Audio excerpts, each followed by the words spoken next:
You know, the laws that employers and employees fought over, but that workers won, were not just about money transactions. They were really about social values. Values are really important to democracy. So we're talking about mutual aid, caring for one another, the right to associate with who you choose to, the right to have free association and to represent yourself through that in a democratic way. These are really long-standing values in our society.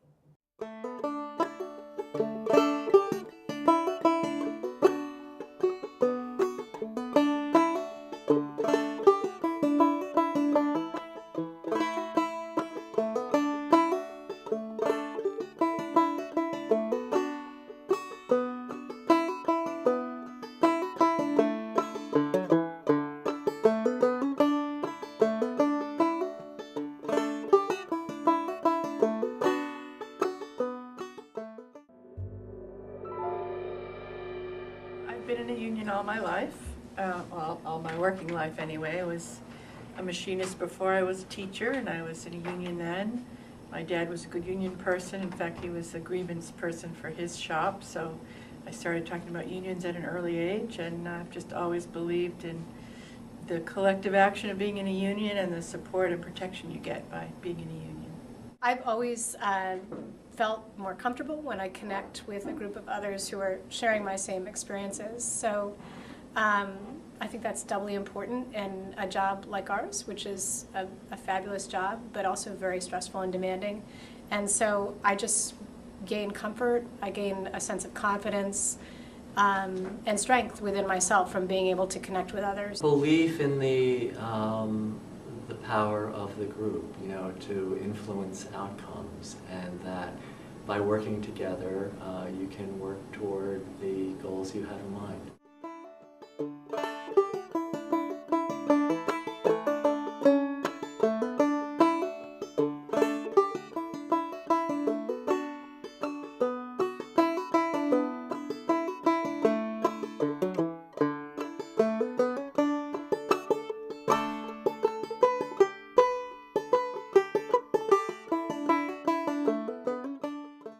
That without unions, you are at the mercy of the employer. You're at the mercy of nepotism in certain towns.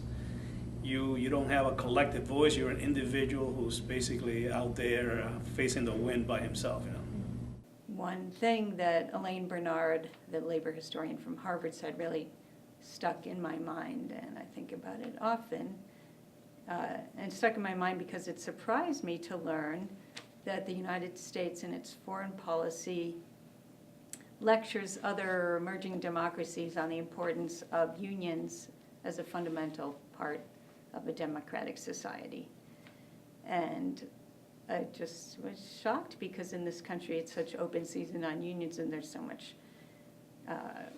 criticism and laws meant to take power away from unions, and particular criticism of teachers' unions and the idea that teachers' unions are somehow getting in the way of making schools better, or when they have power, then it's bad for kids. So it just was kind of a revelation that this is dichotomy going on. We're like telling other countries to do one thing, and in this country something else entirely is going on, and nobody seems to notice there's a disconnect.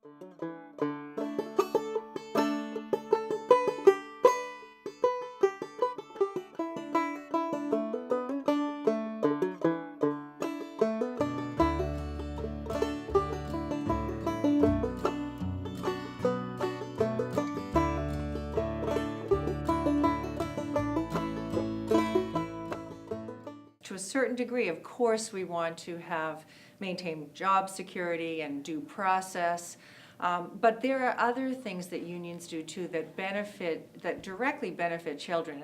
And health and safety issues, when teachers bring forth some issue in the work environment, that's also a health and safety issue for children that are going to school every day in that building. And preserving academic freedom so that we are able to talk about things that might be controversial or might not be popular in a particular time in history, but we still want to provide that education to our children without censorship and fear of being able to do that. And I don't think anyone, or few people would say that they want the censorship to be there for their children's education.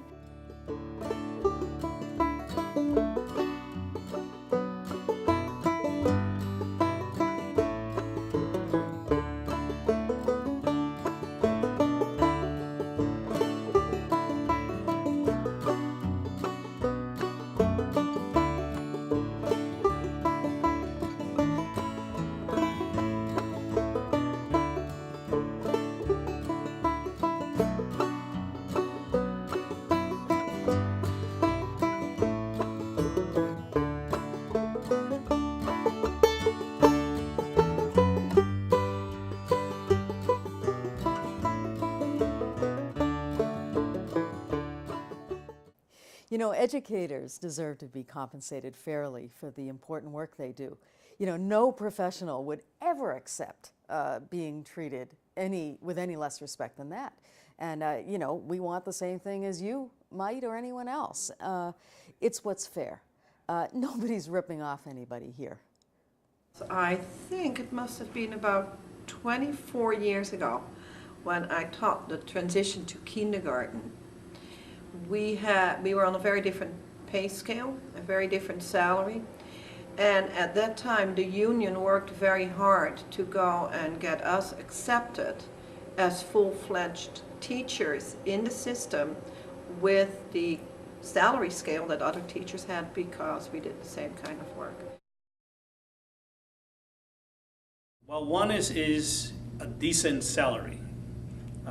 When I began teaching, I made $8,700 working at a non-union Catholic school. So for me, being a member of the union has been an upward climb. I have a lot of friends who work in private schools, and I also have friends who teach in charters. Actually, the friends who teach in charters don't teach there anymore. They don't have what we have. They don't earn fair pay. They don't have adequate protection. Union does a great job of ensuring that people are treated fairly, that grievances are addressed and they come up all the time. I was a transition to kindergarten teacher and we were put on a similar salary scale. I think the same has happened for people in different positions in the system, like the specialists, the OTs, the aides.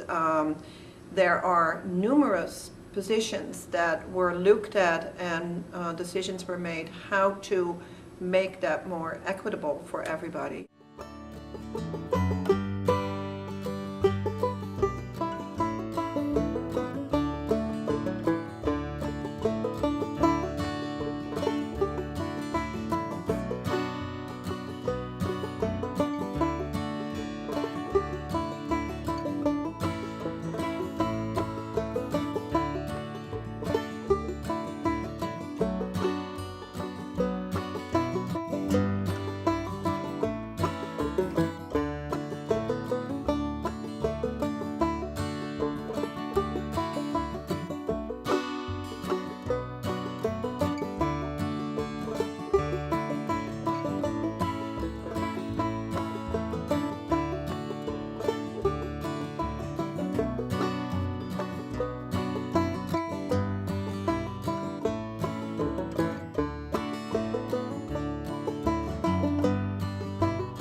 You know, our unions are doing their part to work with what is a really tough situation in healthcare.